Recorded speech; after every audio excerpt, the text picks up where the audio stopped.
स्वामी विवेकानंद जी ने कहा है कि हर काम को तीन अवस्थाओं से गुजरना होता है: उपहास, विरोध और स्वीकृति। नमस्कार दोस्तों, मेरा नाम प्रेम प्रकाश पांडे है। आज अपने चैनल पर एक नई बेहतरीन मोटिवेशनल स्टोरी लेकर के आया हूं, जिसके जरिए हम जानेंगे कि दूसरों की विशेषताओं का उपहास नहीं करना चाहिए। और अभी तक चैनल को सब्सक्राइब नहीं किया, सब्सक्राइब कर लीजिए। और आइए यह सुनते हैं बेहतरीन स्टोरी। हंसों का एक झुंड समुद्र तट के ऊपर से गुजर रहा था। उसी जगह एक कौवा भी मौज मस्ती कर रहा था। उसने हंसों को उपेक्षा भरी नजरों से देखा। तुम लोग कितनी अच्छी उड़ान भर लेते हो, कौवा मजाक के लहजे में बोला। तुम लोग और कर ही क्या सकते हो, बस अपना पंख फड़फड़ाकर उड़ान भर सकते हो। क्या तुम मेरी तरह फुर्ती से उड़ सकते हो? मेरी तरह हवा में कलाबाजियां दिखा सकते हो? नहीं, तुम तो ठीक से जानते भी नहीं कि उड़ना किसे कहते हैं। कौवे की बात सुनकर एक वृद्ध हंस बोला, ये अच्छी बात है कि तुम ये सब कर लेते हो, लेकिन तुम्हें इस बात पर घमंड नहीं करना चाहिए। मैं घमंड वमंड नहीं जानता। अगर तुम में से कोई भी मेरा मुकाबला कर सकता है तो सामने आए, मुझे हरा कर दिखाए। एक युवा नर हंस ने कौवे की चुनौती स्वीकार कर ली। यह तय हुआ कि प्रतियोगिता दो चरणों में होगी। पहले चरण में कौवा अपने करतब दिखाएगा और हंस को भी वही करेगा, दिखाना होगा। और दूसरे चरण में कौवे को हंस के करतब को दोहराने होंगे। प्रतियोगिता शुरू हुई। पहले चरण की शुरुआत कौवे ने की और एक से बढ़कर एक कलाबाजियां दिखाने लगा। वह कभी गोल गोल चक्कर खाता तो कभी जमीन छूते हुए ऊपर उड़ जाता। वहीं हंस उसके मुकाबले कुछ खास नहीं कर पाया।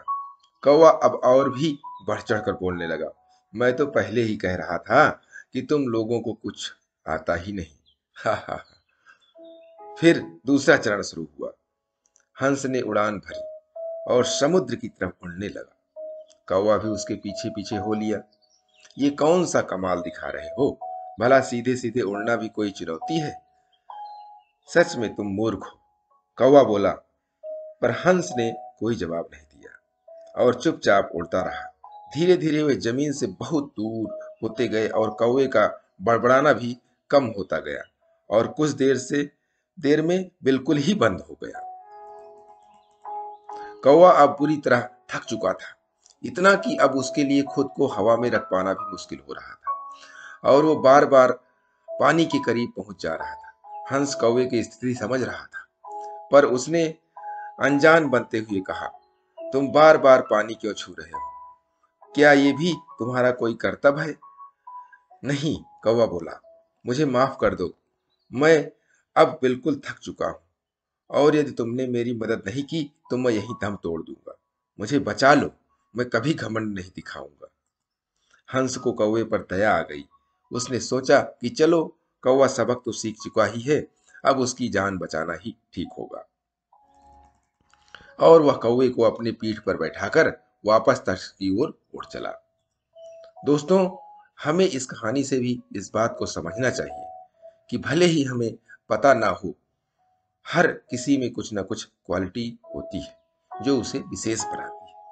और भले ही हमारे अंदर हजारों अच्छाइयां हों, पर यदि हम उस पे घमंड करते हैं तो देर सवेर हमें भी कौवे की तरह शर्मिंदा होना पड़ता है। और एक पुरानी कहावत भी है कि घमंडी का सर हमेशा नीचा होता है, इसलिए घमंड नहीं करना चाहिए। इसलिए ध्यान रखिए कि कहीं जाने अनजाने में आप भी कौवे वाली गलती तो नहीं कर रहे हैं। इसीलिए प्रतिदिन सुबह 5:30 बजे एक नई कहानी, एक नई उमंग से करें दिन की शुरुआत।